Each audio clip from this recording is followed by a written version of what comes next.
Okay.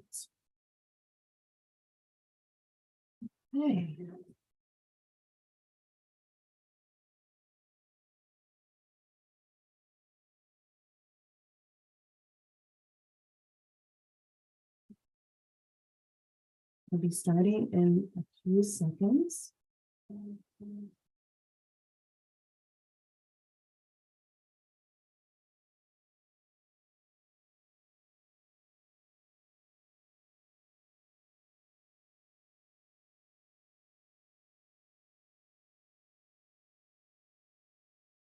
And we are recording.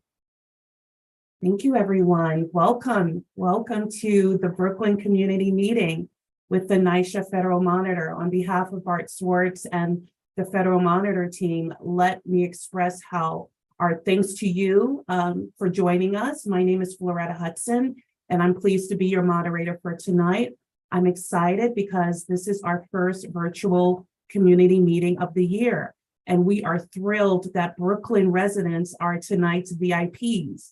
And to everyone tonight, you have always shown up and given us valuable feedback, and we appreciate you for your time and participation. We are recording tonight's meeting, which is being live streamed on our YouTube channel. We have Lindsay Lopez, our Spanish interpreter, on the line with us. So if you prefer Spanish translation, please go to the bottom of your screen and select interpretation and click the option to listen in Spanish. Quickly, I am happy to walk through tonight's agenda. We will have opening remarks by the NYCHA Federal Monitor, Bart Swartz, followed by a monitorship report by Deputy Monitor Dan Burnell. We will then move to Fred Baldino and Chris Pisano for a field investigations update.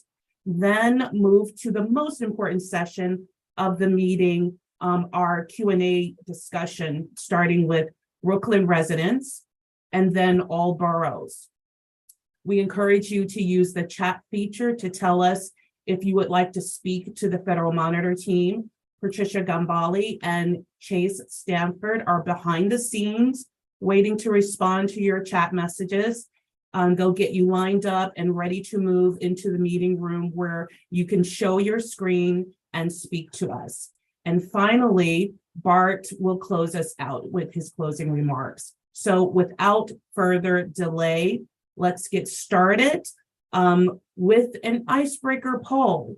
Using your smart device, you should see in just a minute, I'm going to launch the poll. And it's just a simple question. What borough are you representing tonight? Please select and submit your answer.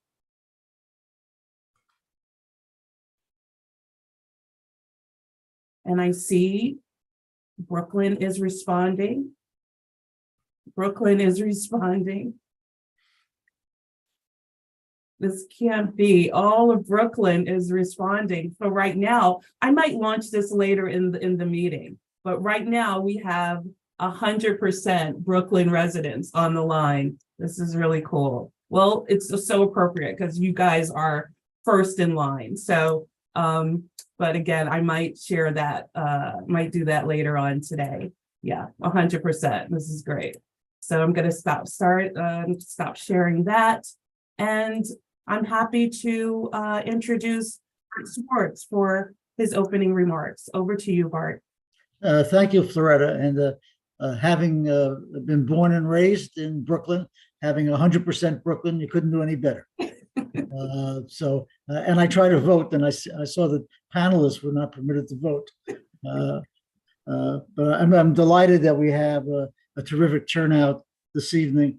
And I'll just talk briefly because there's a lot of substance we want to go through, and other people have worked to prepare for you, and then to be prepared to discuss whatever you want to discuss and answer questions. So I think that what I'd like to focus on is the rent arrears and whether there's a solution or not in the making. Just to give you the background, I'm sure many of you are aware of this, but NYCHA annually raises about $1 billion through rent. And so far, the arrears and the shortfall equal about 400 million, actually over 400 million. So that's 40% of or more of the 1 billion that is relied upon. And that's all money that goes to operations. Although it also has an impact on capital. I'll explain that in a moment. So it's a serious issue, not as serious for 2023 as it would be for 2024. I want to make that clear, but it still has an impact on 2023 as well. And just briefly, in part, how did this happen?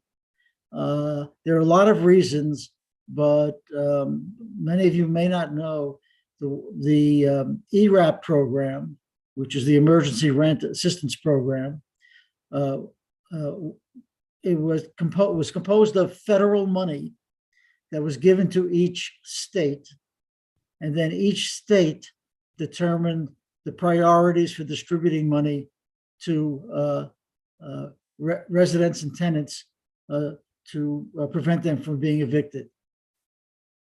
New York was the only state that did not include public housing in its list of priorities. It's not that it was the lowest priority, it was off the list, as I understand it. And it was the only state where that happened. And that has been really the basis, the foundation of this problem, which the state is now, I hope, trying to fix. So through putting aside money for public housing. What we have been doing, of course, we've been working with NYCHA to see how they're budgeting and where, if there are cuts, where they would be, and trying to make the best of it. I have to say, it was a bit heartening, not disheartening, but heartening to see some of the newspaper reports and other news reports, which started with the phrase, "Now that NYCHA is starting to make progress," or some similar phrase. And I was proud that there was some recognition that we were making progress. And then this hit, and we're back. It's a setback. It's not going to stop us. We're not changing the rules under the HUD agreement, but it is a setback. It'll take longer depending upon how bad the shortfall is. But one of the things that we've done very actively is we've gone to the unions. NYCHA did not, so we decided to reach out to the unions, and we've had individual meetings with, I think, 5 unions now. However many there were, everyone has agreed that they will use their lobbying strength in Albany to get this problem solved for the residents and for NYCHA. And we have several more unions to talk to, and my guess is they will react the same way, that this shouldn't be this way, that you leave public housing out of this. So the unions, and the last I heard, which I think was yesterday, I had a call with one of the operating engineers. I think the plan that they expect is, rather than writing individual letters to the elected officials, they're going to there may be some individual letters, but they're going to do a joint letter, a joint presentation to all the elected officials to demonstrate their strength. And I think that's got to be helpful in getting the electeds to pay attention to the problem. So we've been working essentially behind the scenes. This is now not behind the scenes anymore, and no reason to be behind the scenes. We just wanted to make sure that we contacted the right people. They understood that This is not a problem created by NYCHA. This is not a problem created by residents. This is not a criticism of NYCHA. This is a problem created by the way the money was or was not made available, and then decisions made about in the court system about whether NYCHA could recover in cases where they really deserve to be paid, where there might have been arrears unrelated to the pandemic, or even years before the pandemic. So there are a lot of different issues, but I'm somewhat optimistic now that so many people are raising the issue and contacting the elected officials that there'll be some relief for all the public housing in New York State.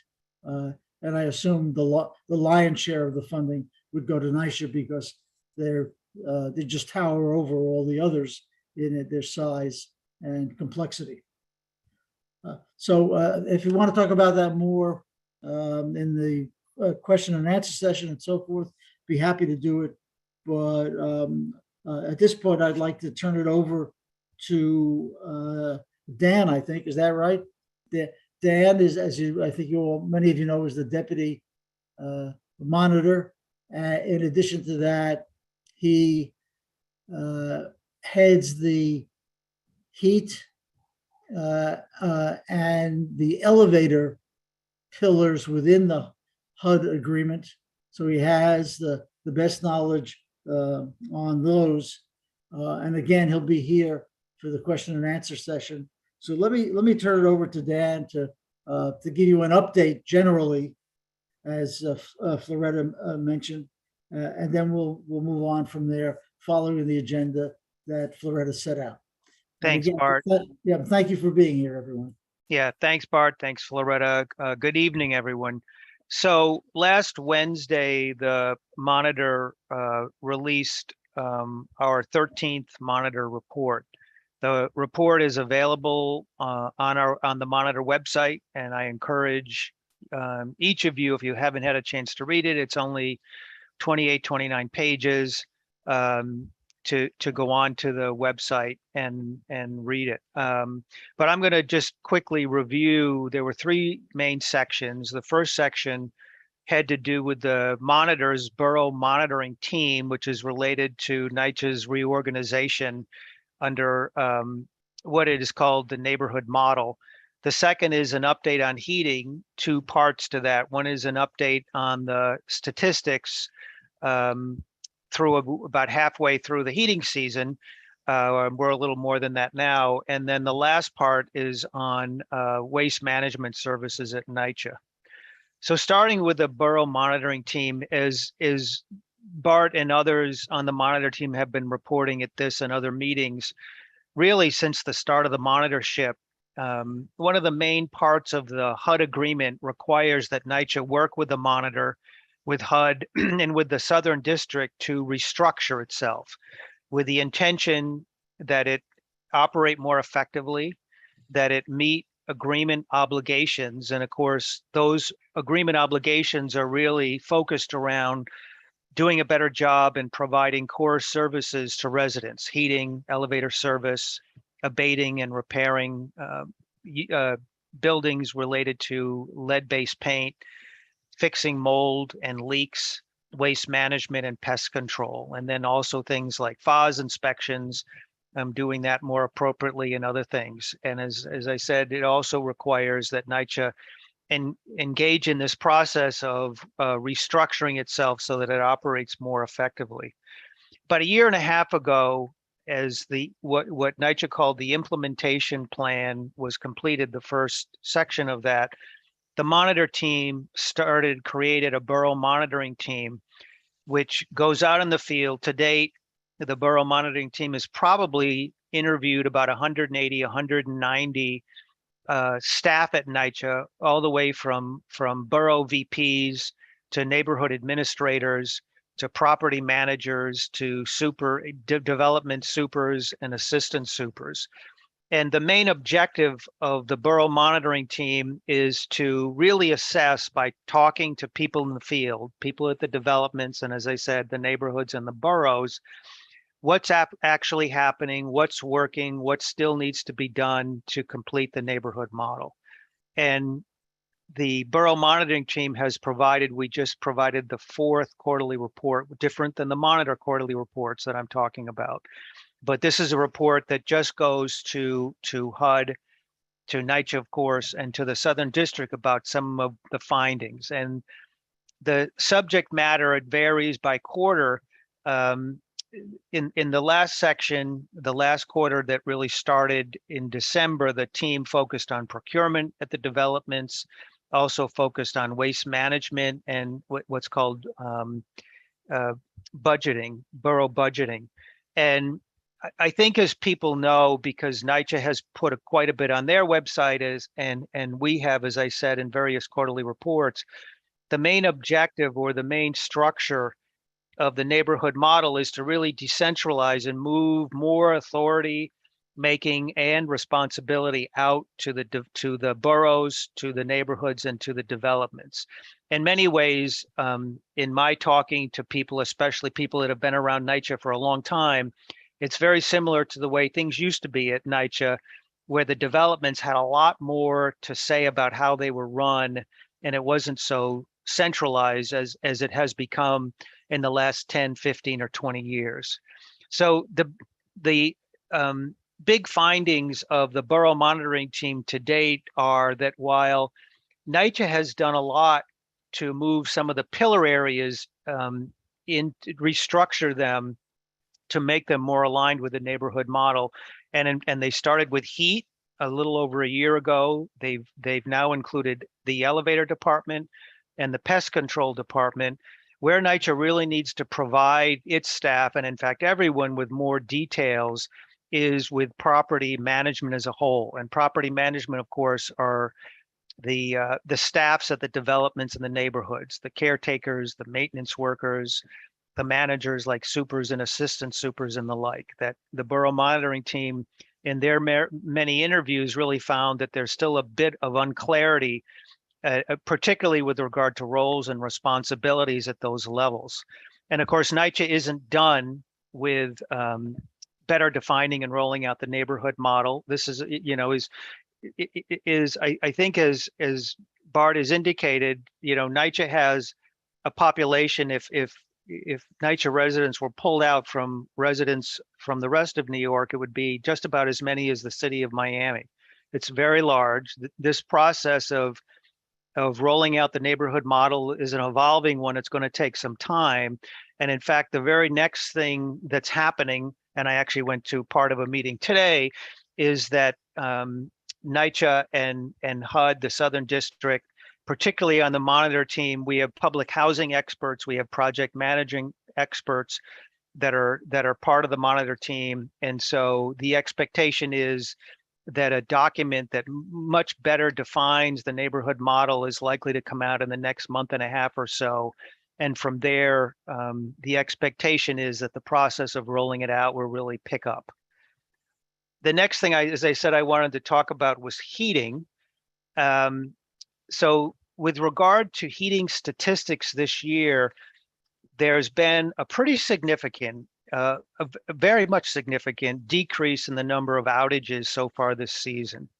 Last year was not a great winter for NYCHA in terms of providing heat. As we reported in a few of the public reports that released, that wasn't really a surprise, because NYCHA had difficulties completing what's called its summer preventive maintenance program the summer before. In the summer of 2021, they weren't really ready for the heating season that started in October of 2021. And that compounded with the fact that, if people remember last winter, the weather got cold around the last week of December and stayed pretty cold until the first week in February. So those things all combined. And at this point, a year ago, NYCHA had 460 outages. And remember, an outage is different than a circumstance where just a unit doesn't have heat. An outage affects a whole bunch of of units together, whether it's an entire building, entire development. It could be because the boilers go out. It could be there was an outage that happened in late December where the electricity went out in a particular section of the Bronx. And of course, once the electricity went out, all the equipment necessary to heat hot water and provide heating to buildings went out. So that created an outage. So there were 460 a year ago. At this point, there are approximately 317 outages. So that's almost an improvement by a third, which is fairly significant. The other thing I do want to mention, while the temperatures from the middle of February to today have been, actually in March, they've been a little colder than a year ago. We're pretty normal. The temperatures in July, when you compare last year, which would have been the beginning of 2022, with this year, January, not July, sorry, of 2023, the temperatures were on average 6 to 8 degrees warmer this year. Warmer temperatures make it easier to provide heat because, of course, you don't have to provide as much heat, which means that heating equipment doesn't have to work as hard in order to do that. There's less stress and there tends to be less outages. So, but again, I don't want to take away from the good work that NYCHA's heating department has done. They put together a much better preventive maintenance program last year for 2022. They've already started, and we're working with them along with HUD and along with NYCHA's internal oversight team and environmental health and safety to improve that program even more. The big focuses this year, in addition to what was done last year, is to improve their inputting of data into their system. Data is important to understand what's working, what's not working. You can't improve, particularly at an organization as large as NYCHA, unless you have good, reliable data to work from. So as I said, we're going to put a particularly strong emphasis on improving the quality and accuracy and completeness of the data that NYCHA enters into Maximo based related to the summer PM work that's being done. And then the other big thing that we're pushing, and NYCHA's already been doing this, is improving their training program.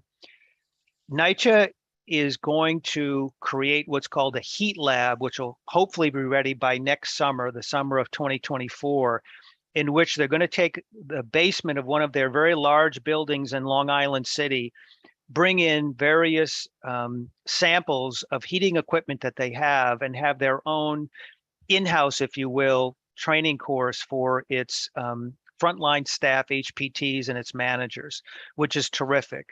The concern, though, is what are we going to do between now and then? NYCHA does have a much smaller facility in Brooklyn, but unfortunately, it's really not large enough to handle very many students, if you will, or participants at a time. And so, and again, NYCHA has already started this. I know there was a major meeting out there today, and we're going to have another big meeting on Thursday to really work together, meaning it's HUD, it's the monitor team, it's NYCHA's heating department, to create an infield, to bolster the infield training program so that it's more comprehensive, that it's more consistent across NYCHA, with the objective that every HPT knows what they need to do with regard to the various parts of the summer PM program, how to provide maintenance for all the key pieces of equipment, and that managers really understand the process so they can make sure the staffs that they supervise are in fact completing those things. So I think there's a lot of work to do. NYCHA's already done a lot of work, and I think that this summer we're going to continue to build on the progress that was made last year in terms of having the equipment be even more ready for the heating season that'll start in October of this year coming. The last thing that we report on relates to the waste management department and the work that NYCHA's been doing with property management in order to meet the waste management obligations under the agreement. One of the obligations that NYCHA was actually supposed to meet before the end of 2019 was that for every development, they are obligated to remove trash from both in the buildings and on the grounds at least once a day, pick it up, and then either remove it from the property or store it in a pest-proof container. This ended up being a much more difficult obligation to meet than probably the people that drafted the agreement understood at the time. Not so much the part about picking up all the trash once a day. And of course, many developments, they do it several times a day, particularly if they're properly staffed with caretakers. The big problem is removing the trash from the development and or storing it in a pest-proof container. The problem is that NYCHA's waste management infrastructure, particularly at the beginning of the agreement, which is now a little or more than 4 years ago, was really way behind. And it not only included the exterior things like compactors and balers and things like that, but also interior compactors, which almost every NYCHA development has, so that when the trash comes down the chute in the building, it's more compressed, which makes it easier to handle and store. And the other thing is that Department of Sanitation, I think the most they pick up in any part of the city is 3 times a week, certainly not 7. And so that creates a real, and NYCHA obviously doesn't have the capacity on a wholesale level to remove trash and take it to what's called a transfer station where trash is taken. But a lot of good things have happened, particularly in the last 3.5 years, which is how long NYCHA has had a designated waste management department, where they brought on a very experienced person that had been at the Department of Sanitation, I think about 25 years. There've been a very collaborative relationship between the waste management department and the NYCHA team, and also, of course, property management, who actually has to do all the work at the development. We've reported on some of these things in past monitor reports about how a scoring system was created to better aid property management to understand their progress in the areas they needed to do a better job. So anyway, that's just an overview of those 3 areas. If you haven't, please read the quarterly report on the monitor's website. And Floretta, I will turn it back to you. Thank you, Dan. Thank you, Bart. Bart, you touched on a few interesting points, which I appreciate could speak to some of the questions and comments we received in advance of this meeting.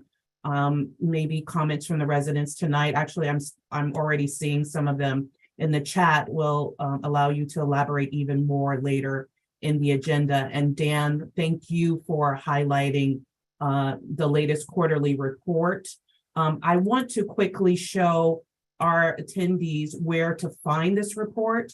Dan, you already mentioned this. If you go to NYCHAmonitor.com, you'll land on our homepage, and there is a reports bar right at the top. You click on reports, it will give you a historical list of all of our reports. And at the very top of the list, you'll find the latest report, which is the 13th quarterly report letter. And it is 29 pages. So you can find it there. If you really want to know what's been going on, what we've been up to, you could take a moment to read that report and let us know if you have questions. I'm going to unshare my screen and glad to introduce Fred Baldino. Floretta, before you do that, Sure. if I may, I just wanted to make a couple of comments on what Dan was saying, maybe for emphasis, because I think it's important. What you're seeing and hearing is that the various pillars, as we call them, heat, elevator, and the remainder, what is finally happening is that NYCHA is starting to use more modern approaches to managing the issues. They're using analytics, and they've learned those analytics from the experts we have brought in, experts in each of the different areas. So so they know how to use the resources they have more efficiently and more effectively. It's happened in some areas of the elevator, certainly in operations, not so much in capital. It's now happening in heat, and it's also while won't focus on it today. It's also happening in pest control, where they are adopting some new approaches, which again are based on analytics and measuring and understanding where you should apply your resources. And that's something that hasn't happened before. And it's the kind of foundation that's built that hopefully where the new people who come on board will learn that system and learn how to use the information that's available. Obviously, the information has to be reliable. And that's one of the things we spend time on. That is the integrity of the information. If it's not any good, then you're not going to be effective. But if it is good, and that's actually a stronger part of much of NYCHA, which is the data that's collected and the integrity of the data.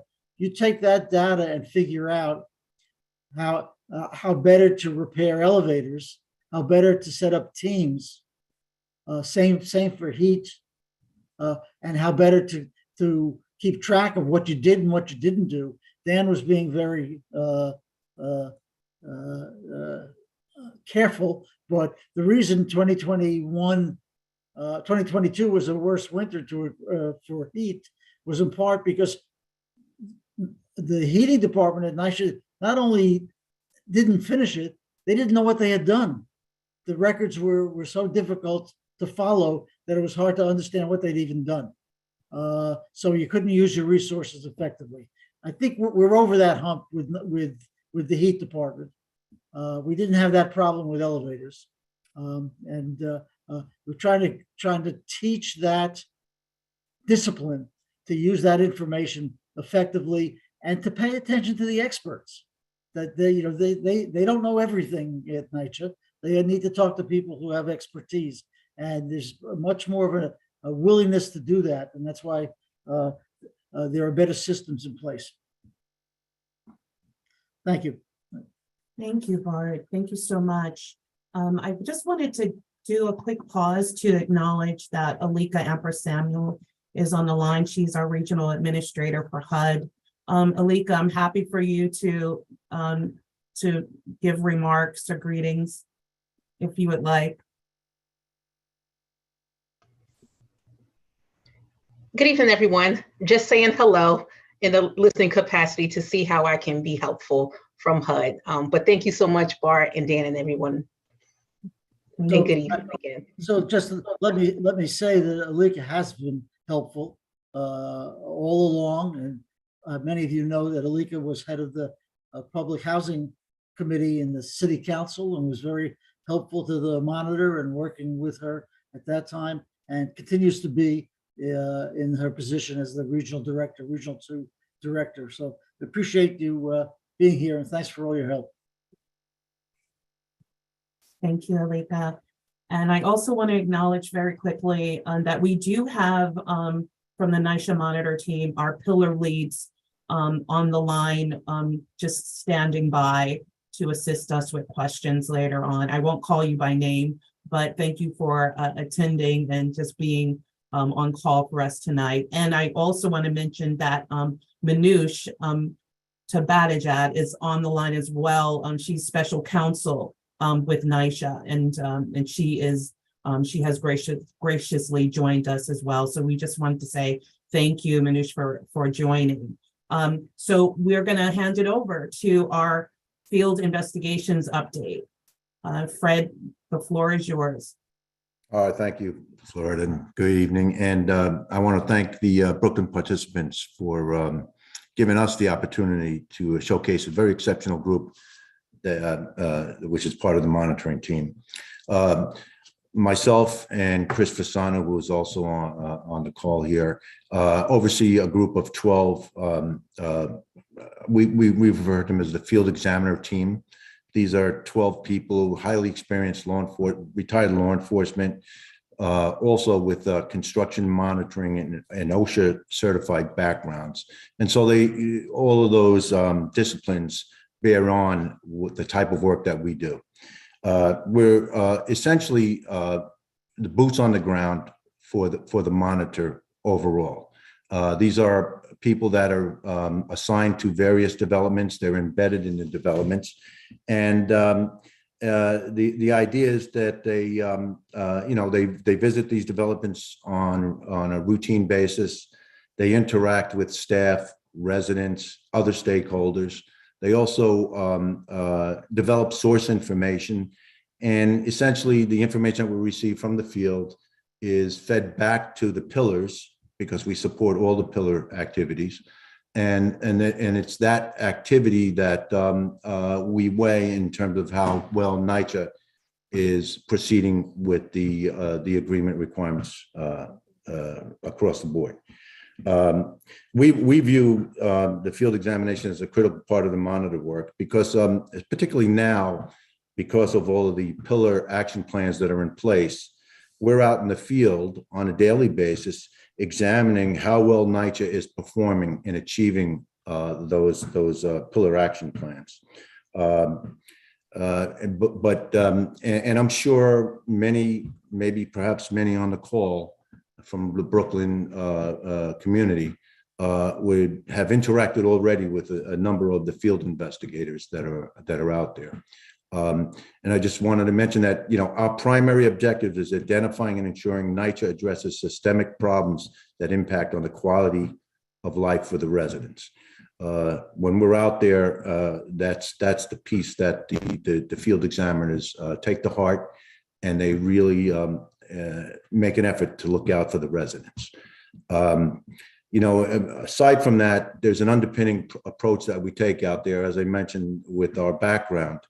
We're always looking for waste, fraud, and abuse as it relates to the pillars and associated disciplines. And it's within that world that we've interacted with many departments within NYCHA to facilitate some of the observations and things that we have seen, that we've identified out there.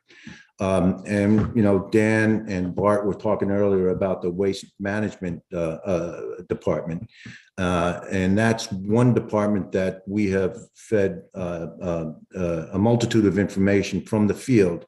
Ultimately, we are basically the data collectors out in the field concerning the waste management application that NYCHA is currently using to assess the quality of waste management at the developments. And we look at that as a valuable tool, because not only does it allow us to do a soup to nuts review of waste management operations in the public space, which essentially is taking it we start from the outer perimeter of the development, and we walk through the entire development, including the buildings, the basements, the roofs, and we do a complete assessment of the condition of the development. And we over time monitor how well the development handles those observations that we feed to the waste management unit. And I think, Chris, you've got some data on the WAMAs that we've done in Brooklyn so far. And maybe you want to give that a little bit. Sure. Since we started the WAMA program, we've conducted 150 WAMA studies. First, explain the WAMA program. Absolutely. WAMA stands for, let me just, so I can make it clear. It's a waste management measurement application. And these are target specific to developments with a history of waste and rodent issues and ongoing capital construction. These inspections focus on both, like Fred said, conditions inside and outside of the buildings. And this focus enables different examiners. We send a different person, a different team each month during the study to the same developments to provide a different analysis to determine if the NYCHA staff has made any improvements to their area of responsibilities. Additionally, these reports aid in the endeavor to hold private contractors responsible for their areas under their purview, because as we all know, capital construction can cause a lot of rodent issues. And we follow up with them to make sure they're treating their areas, they're policing their areas, keeping them safe so there's no accidental tripping areas, and that they're responsible for their areas. And we get good feedback from the developments because we do share some of these reports. And a lot of the neighborhood administrators are grateful that we're pointing out some deficiencies, and it helps the developments get a better grasp of the waste and rodent conditions in their developments. We highlight a lot of the issues, and that leads to other projects. And one, if I can elaborate, led to a study we conducted of the compactor chute doors. Back in late 2021, there was a fatal fire in a development. And as a result of that, we conducted a study of the compactor chute doors in all of the developments. We found several deficiencies, and we pointed that out to NYCHA, and then they started them on a program to do a blitz of their developments. And they had a strict timeline to make repairs. And we've seen great improvements of the compactor chute doors as a result of our study. Because as most residents will know, if there is that small gap, and if it is offline the door, God forbid there's a fire in the compactor room or in the chute, the smoke will fill up and fill the hallways and create a real fire hazard for the residents. And our study did produce some great results and get a whole host of new doors installed in many developments. We also conducted a study of doors, and I see some questions coming up from residents about the key fobs and their double layered access. And, without bringing that resident out, it's true. We've seen some real bad doors in our study, a lot of problems. And NYCHA is making grounds. And our study showed that with the double layered access doors, they work hand in hand. If your intercom doesn't work, the door doesn't work. And we see a lot of issues with the key fobs. And we discussed that twice a month with meetings with safety and security. And they are making improvements to the system. They have to communicate to the residents the steps to repair get the fobs repaired. A lot of people think it's calling in a work order, but the best way to go about it is to contact your management office if you have a key fob, and they put it on a daily sheet that goes down to safety and security, and they could possibly fix it remotely. It could be a greater issue where a vendor has to come out and take a look at the software and make repairs, but those are ongoing projects. And that's just one other example of our studies that are leading to improvements, because we are also focusing heavily on safety and security. Let me back up a little bit to the waste management process as well, because I think it's important to mention that in the process of doing this analysis at the development, we come across various things that contribute to public space waste, and in particular, illegal dumping on the sites. And in conjunction with that, and and speaking with Bart, we work with outside agencies to try to resolve some of those issues as well.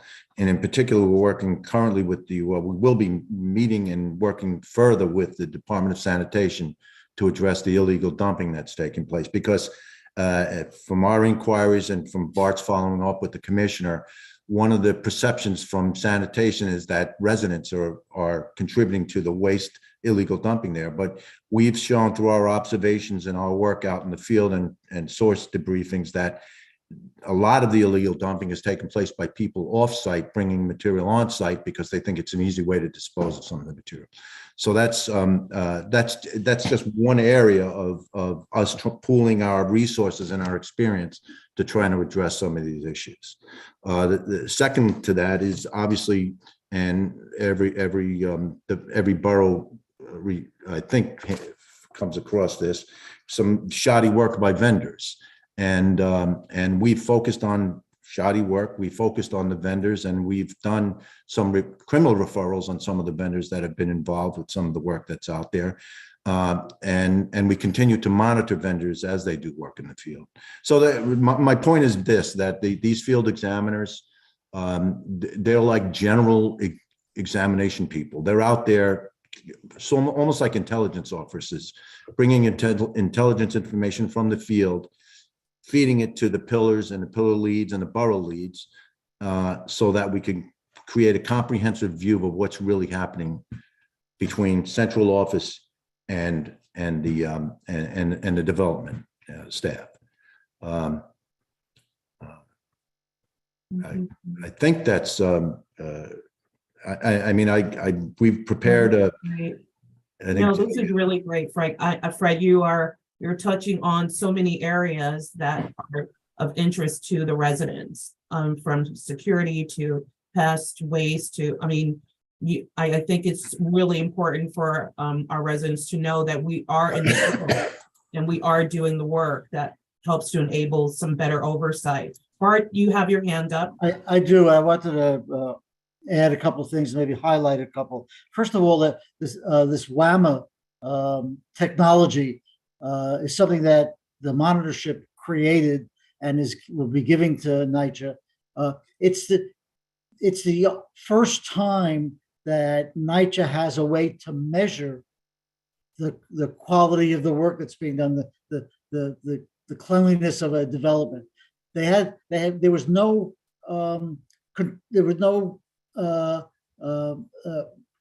clear way to compare one to another and to describe the conditions. So this WAMA software and the training that goes with it now is able to establish where one is better than the other, because there are ways to do the comparison. That's a big change in trying to get things done. Also, Fred and his folks work with law enforcement. You've read about some of the actions that have been taken. I can tell you that we were involved in bringing information to the law enforcement on some of those, and we'll continue to do that when we find information that we think law enforcement would be interested in. But I don't want you to get the impression that we're declaring victory.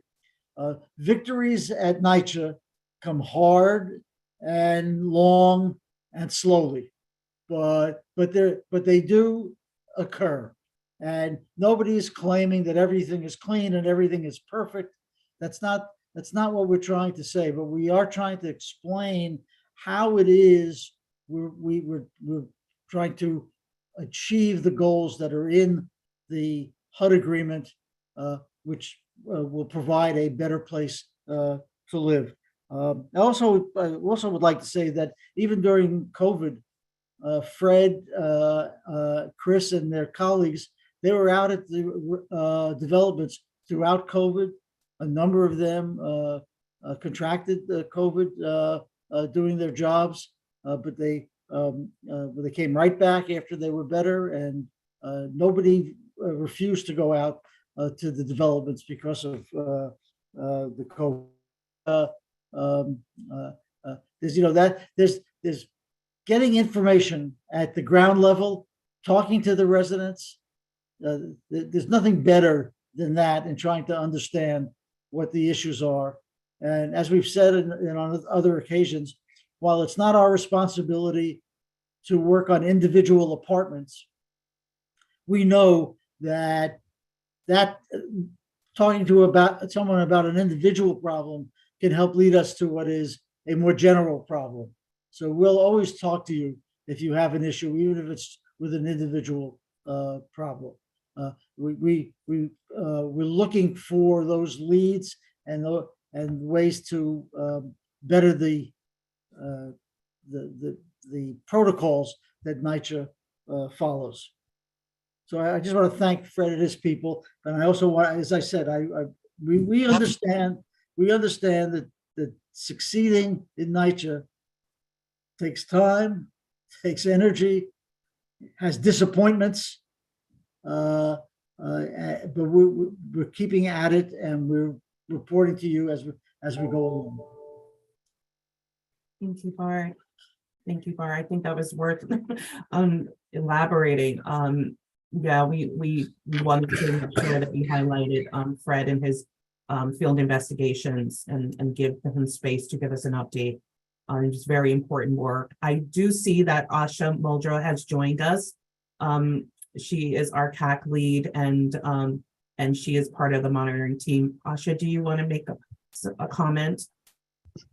Yes, just briefly. Good evening, everyone. I just wanted to further highlight the work that our field examiner teams are doing, and how much we really value partnering with all of you, the resident leaders, because you really are the eyes and ears on the ground. So feel free to write us, call us if there are egregious conditions that you want to highlight for the monitor team. Of course, you call the CCC number first, report things. But if there's something that you think needs to be brought to our attention, although our team, it tries to be as many places, we can't be everywhere at once. So we really are relying on you, please, and your assistance. So thank you so much. And thank you all for being here with us this evening. Thank you so much, Asha. I'm so happy that you're able to join us. And thank you, Fred. Thank you, Chris, for that update. I do want to bring back that poll, because now that we have more people on the line, and then I also want to include the panelists to join in. Can you please answer the question, what borough do you represent tonight? And I'll give you a second. Okay, we're still Brooklyn. I see Manhattan. I see Queens. And I see the Bronx. Okay, Brooklyn number 1, as it should be. Manhattan is a good second. And we have Queens in 3rd place and the Bronx. Great, thank you guys. Thank you for jumping on that poll. I'm going to share these results with you.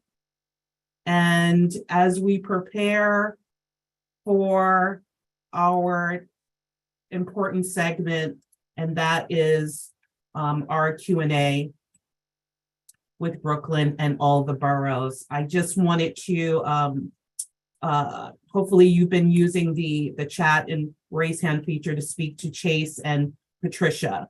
As time is limited, we can only take one question or comment at a time, so please be brief. Chase, I'm happy for you to begin moving our first 3 to 5 residents into the main room, please. And as you're doing that, I want to remind our audience about who and what is the NYCHA Federal Monitor, and we'll take 2 minutes to play the video as we line up our residents in the queue. Who or what is the NYCHA Federal Monitor, and how did it come about? Let's look at the timeline and key progressions of this monitorship.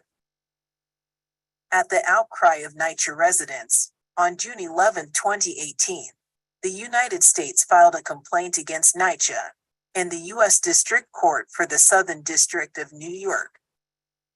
The United States alleged that NYCHA breached its duty to provide decent, safe, and sanitary housing for residents and had failed to comply with lead paint regulations, protecting children from lead poisoning. It also alleged that NYCHA repeatedly misled the United States Department of Housing and Urban Development, also known as HUD, through false statements and deceptive practices. To tackle these and other problems at NYCHA, the Southern District, HUD, NYCHA, and the City of New York entered into an agreement to resolve the federal lawsuit. The agreement is intended to remedy the deficient physical conditions in NYCHA properties, ensure that NYCHA complies with applicable federal law, reform NYCHA's management structure, and facilitate cooperation and coordination between HUD, NYCHA, and the city. The agreement dated January 31st, 2019, required the city to engage a monitor to oversee NYCHA's compliance with the agreement and make public reports on NYCHA's progress. Mr. Schwartz was appointed as federal monitor on February 28, 2019, and NYCHA was obligated to cooperate in all respects with actions taken by the monitor under the agreement, which directs NYCHA to make significant changes in many different areas. Mr. Schwartz's duty as the monitor is to drive meaningful change at NYCHA and work independently on behalf of the estimated 400,000 NYCHA residents living in all 5 boroughs. Another mandate of the agreement required NYCHA to submit action plans to address the widespread problems of heat and hot water, elevators, pests, waste, mold, and lead. Each action plan submitted includes milestones to be achieved by specific completion dates.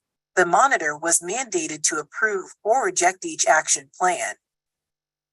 Another key component of the agreement is recognizing the importance of community and resident engagement as a comprehensive solution to the many long-standing problems at NYCHA.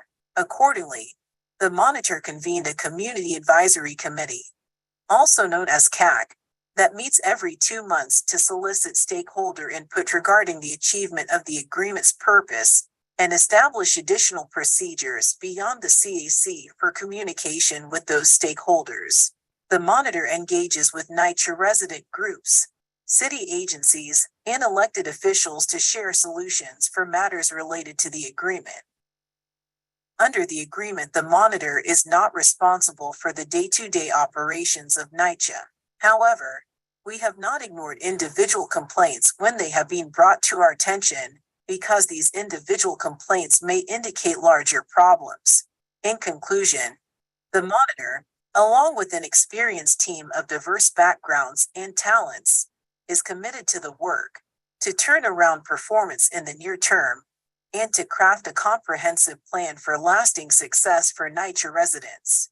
To date, the monitor has released 13 public reports describing our work and progress in achieving the goals of the agreement. You can find these reports, including the HUD agreement and the completed action plans, on the monitor's website at nychamonitor.com, which also provides information on how to contact us by email or toll-free number. Thank you. Thank you. Thank you, everyone. And Patricia, if you could please announce our first speaker. Yes, I'm happy to do so. That would be Ms. Karen Leader. She's representing Cooper Park Houses. Ms. Leader, you can unmute yourself and speak.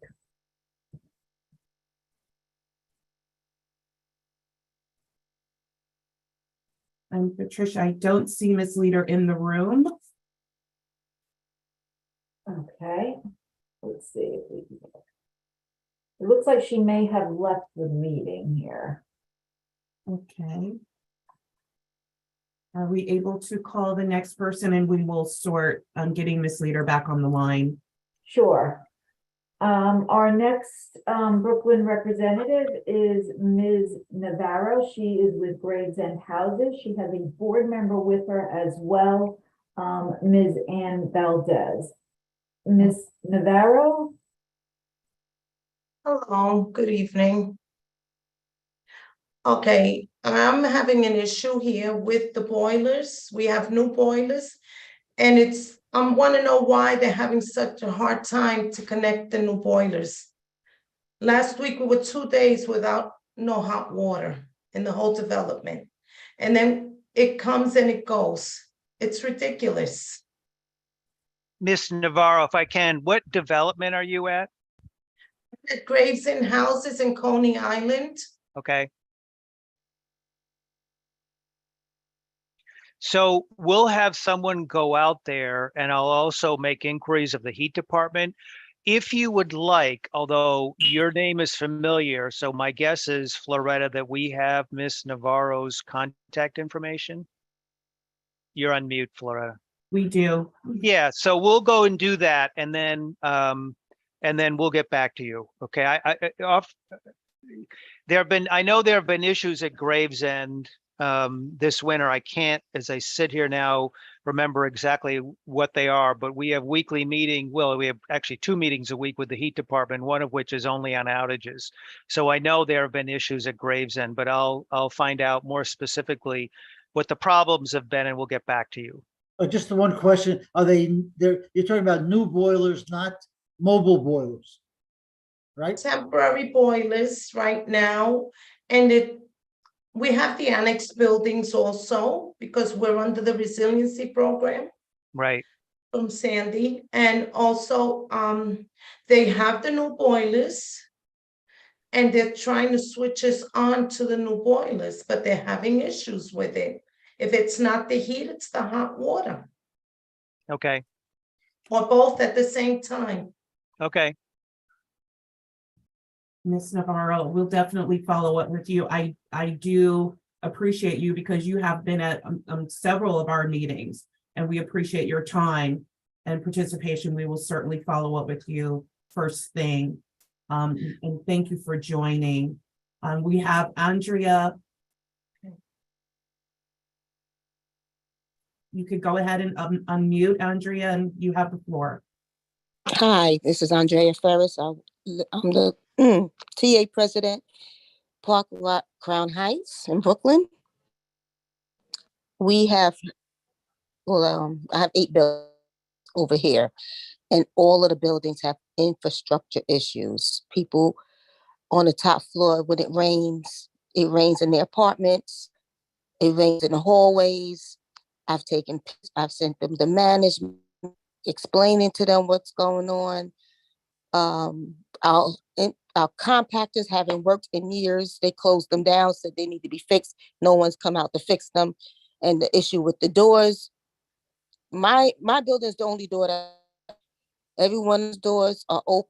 You can't even close a lot of the doors because people can't get in or out. It gets stuck. You have to actually get a crowbar, because I actually saw the resident get him across the street, get a crowbar to open up the door so he can get in his building. So there are a lot of infrastructure issues. We have the issue with the boilers not working, all the heat, windows, and stuff like that. But my question is, we're supposed to be going under PAC RAD next month. So I don't think anything's going to get done through because not even moving. They just, going with the motions. I guess they're waiting until the new manager comes, but people still have issues. And they said they have tickets from last year because someone came to my house last week about an issue that I called about last year that was fixed. So they're so behind in these tickets. I don't even know what else to say, but will these things get done before we go into new management, or we just have to wait? Because new management told us when they come in, it's still going to take a while before they can actually do a lot of the work that needs to be done. So I'm confused. I don't even know what to tell my residents now because I don't know.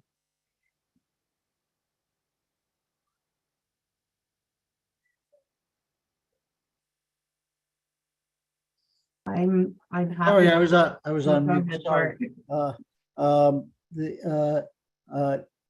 I'd like to spend some more time with you offline, because if there's a pattern exists of not repairing property and leaving it packed and rad when people are suffering from the fact that there aren't repairs. I'd like to dig more deeply into that and understand whether your problem is not an isolated problem.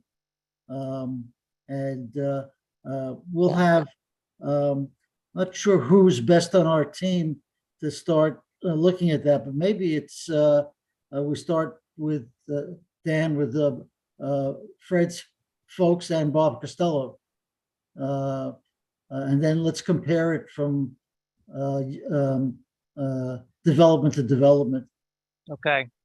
And Bart, I remind everyone, as a result of what we did up to Washington Heights with the turnovers up there, there is a requirement by NYCHA now to address those tickets despite even being switched over, right? What Fred is talking about is that we found a very similar problem at the Washington Heights Rehab, I think it's called. Yep. Right. Mhm. And there they were just covering up mold. It was literally a cover-up, covering up mold just to wait till the turnover, and then let the new owners deal with it. And as a result of that was focused on mold. But as a result of that, there was a change in the Baez case and the Baez rules, so that NYCHA now, originally they were saying they had no responsibility to see that the work was done by the new owners.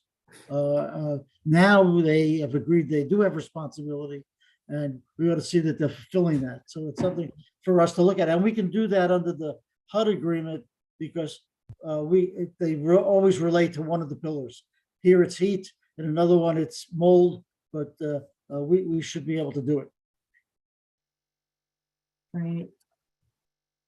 Okay, I think what I'd like to do, as we're encouraging more people to speak, we can take some of the other boroughs as well at this time. Patricia, is there anyone else in the queue ready? Actually, yes, Ms. Boyd, representing Sterling and Buffalo Houses, she is up next. Go ahead, Ms. Boyd. Good evening, everyone. I'm the TA president of Sterling and Buffalo Houses. To piggyback off Ms. Ferris, we're having major issues where the roof is leaking and is leaking in the main lobby. It's big holes in the ceiling. We got the little mop buckets holding the water. The doors do not close shut. Through the cold months of the winter, we got to kick homeless people out, people that want to drink, smoke. So those doors don't lock at all. I was speaking to one of the residents in my community, and she was telling me that she had a ticket open from 4 years ago about a leak that's leaking near her socket, and she have children at home.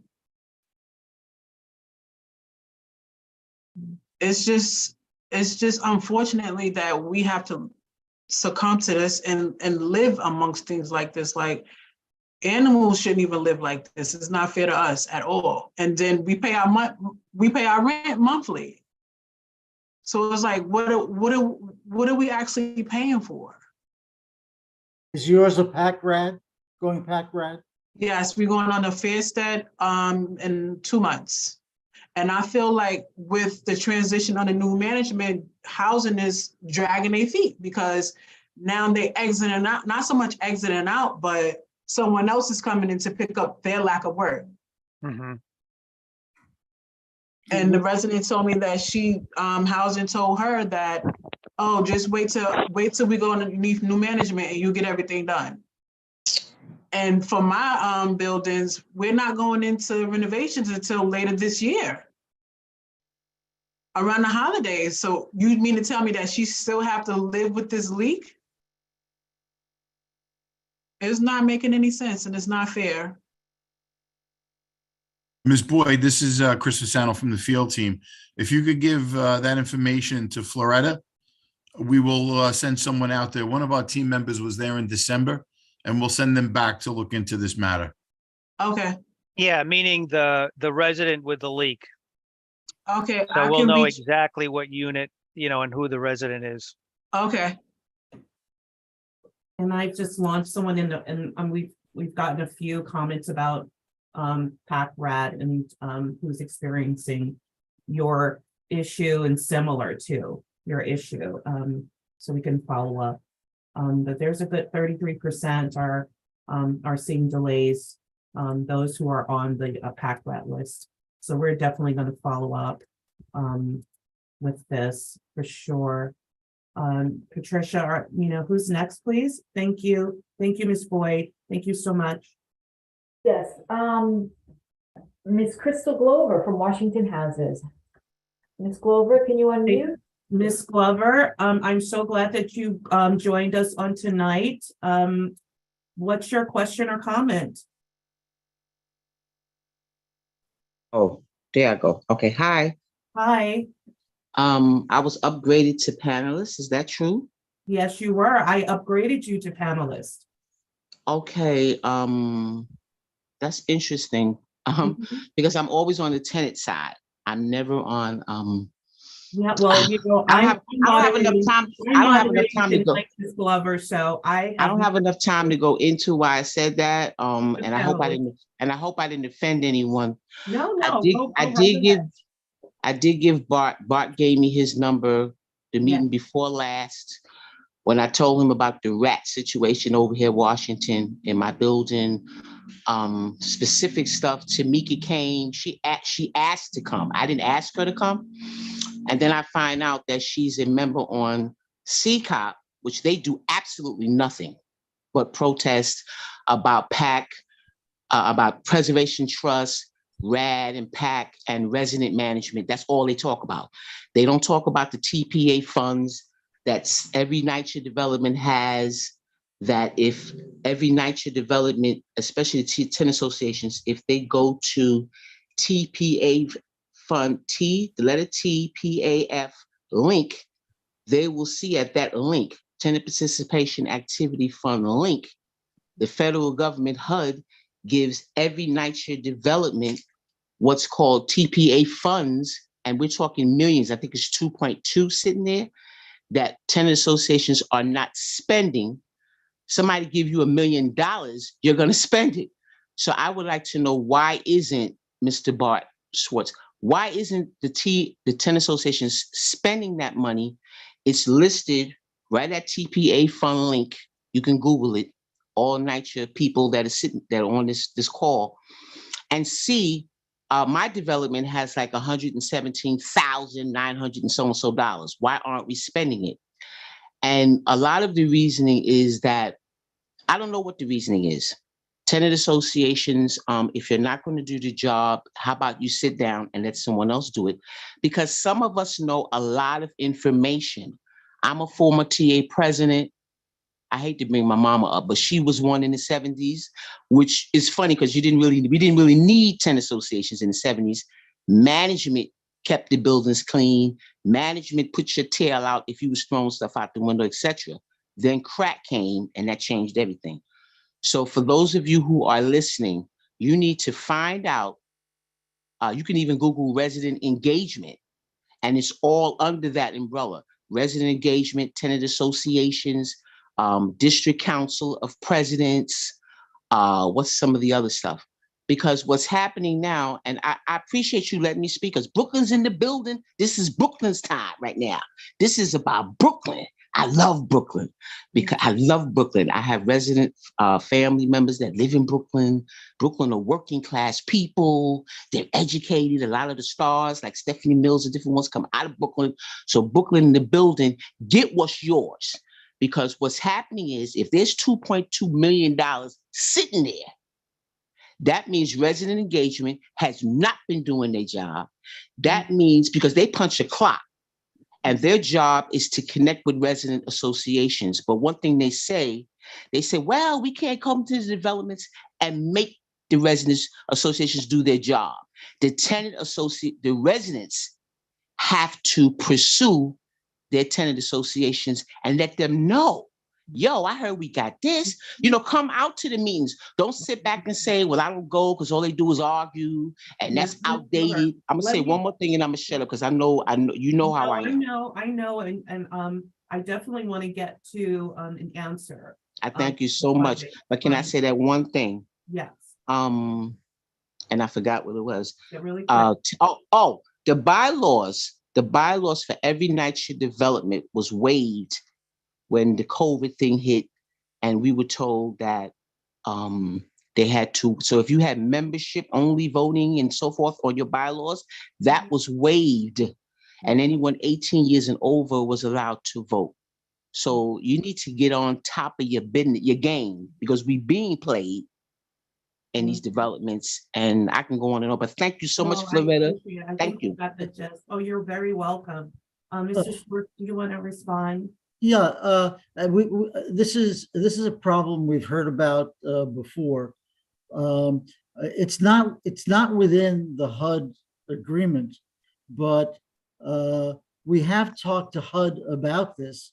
And one of the senior people at HUD who is working with us on the agreement is a man named Daniel Sherrod, Sherrod. And if we'll be happy to put you in touch with him because he's extraordinarily prepared and understands all these regulations and has a lot of experience with this and has helped other developments with problems relating to the funds and the funding and the spending or not spending of it. So if you let us know any others who are listening in, and certainly we now know Ms. Glover, we'll forward your name to Sherrod if you want us to, and anybody else. He likes to call himself Sherrod, but his first name is Daniel. We'll forward that to Sherrod, and he's been very helpful in the past, and I'm sure he'll try to help you again. And he really knows this stuff. Great. Thank you, Bart. Thank you so much. I think we're winding down to the end of our agenda. I'm going to share my screen. Floretta, we have one other person. Oh, sure. Go right ahead. Yes, Robert Scott from Van Dyke Houses would like Sure, to. absolutely. Go ahead, speak. Mr. Scott. Hello, thank you for having me. My name is Robert Scott. I'm Van Dyke First Vice President. Lisa Kenner is our president for Van Dyke. Yes, absolutely. I would like to speak about capital funding, because in front of the buildings, a lot of seniors cannot sit out there. The concrete is so rocky, some tree branches is coming through the concrete. So the seniors can't even sit out there to, for a cab or just to go to the hospital, something like that. The children can't even walk through with their bicycles, anything. And another issue we have is the scaffolds. The scaffolds that's in front of the buildings, that leads to a lot of gun violence. The scaffolds need to come down. I understand if it was doing something to help, but it's not. The scaffolds have been in the Van Dyke for 5 years. 5 years. And we need tenant patrols. We cannot see through them scaffolds. So that's where most of the stuff comes from. And I would like to know, can anyone come and see these things that I'm complaining about? Van Dyke. Yes. Yeah, I think we should, if we can, we'll send somebody from our team to see it. And then it's two different issues. One is capital, and we'll talk to the people in the capital department about that. And then the scaffolding is a much more general issue. We've been attacking that from the beginning, but 5 years is just, it's unacceptable.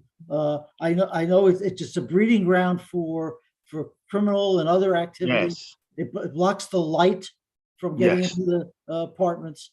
I'm with you. And when I was first appointed, I visited the borough presidents and I visited Eric Adams. Yes. And he and I were working on a plan to perhaps use drones to inspect the buildings instead of building scaffolding. Right. And I'm gonna try to go back to that, at least to limit the scaffolding. The last I checked, NYCHA, and I hope it's improved, but the last I checked, NYCHA was spending $30 million a year renting scaffolding. I don't know the amounts now, but I know the scaffolding have been there for like 5 years, and they're doing more damage than anything. Because what I'm saying is that's where the criminals hide underneath, and we cannot see, the cameras cannot see some criminals. And see, the people don't want to come out the buildings because, number one, they can't see out in front of the buildings. The scaffolds are there, you can't see a police officer to call for help. So them scaffolds and that capital funding is really needed in front of these buildings on Livonia Avenue and Sutter. And Lisa Kenner been putting in that for a while. So I'm right here to echo her words. Okay? Yeah, well, Dan, you and I should follow up tomorrow on this one. I think there's some more things to talk about. Okay, and Mr. Scott, Yes. if you could, and maybe Floretta already has your contact information. Yes. We do. And Lisa Kenner is another frequent participant at our meetings. So we appreciate you joining us and tonight, and we'll definitely follow up. I will pass your contact information to Dan. So you'll have to forgive me for this, Mr. Scott. How long have you been in Brooklyn? I live in Brooklyn all my life. I live in Van Dyke House for 35 years. You remember the Ambassador movie theater? Yes, I do. Yeah, that's where I used to go. Okay. So you were right here in Brownsville too. So you know exactly what I'm talking about. Yep. Okay, thank you. I do. Floretta, before we close, there were a couple of things I wanted to talk about. Absolutely. Bart, I'm going to give you the closing remarks. I just want to share my screen just to show the next meetings that are coming up. We'll be in Manhattan on May 9th for our community meetings, and followed by Queens, July 11th, the Bronx on September 12th, and Staten Island, November 14th. Right now, we are meeting virtually, and if that changes, we will certainly let you know. And as always, we do have our website, our email address, our phone numbers available to you, so you don't have to wait for these meetings to contact us if you have an issue. Just email us at monitor@nishamonitor.com. We've already highlighted our website that you can go to. It also has the same information and a way that you can communicate with us. Our numbers, 347-809-5555. Toll free is 844-309-6080. And Bart, you have the closing remarks. Yeah, I'll make it brief. I wanted to remind or let everyone know, particularly since it's a Brooklyn group, that leader Hakeem Jeffries is holding two brunches, one on this Saturday and coming Saturday, and then another one on April 1st. And I'm going to be on the panels at both those brunches. They start at 10 a.m. We don't have the exact addresses yet, but as soon as we do, we'll put that up on our website. He has about 55 developments in his congressional district. I think the primary discussion is affordable housing generally, but they'll also, I assume, since I was invited, there'll also be discussion of NYCHA and NYCHA issues. So watch our website if you're interested in that. And then the last thing I wanted to mention, it shows you how times are changing or may be changing. 4 years ago when we started, it was pretty clear that rehabilitation of buildings was cheaper than building new buildings. Now people are starting to look at and think about whether that's still true. And the gap between rehabilitation and new is closing, and in some cases may even be cheaper to build new. So I think there's some new thinking going on right now. And I think you all ought to be watching that and getting familiar with it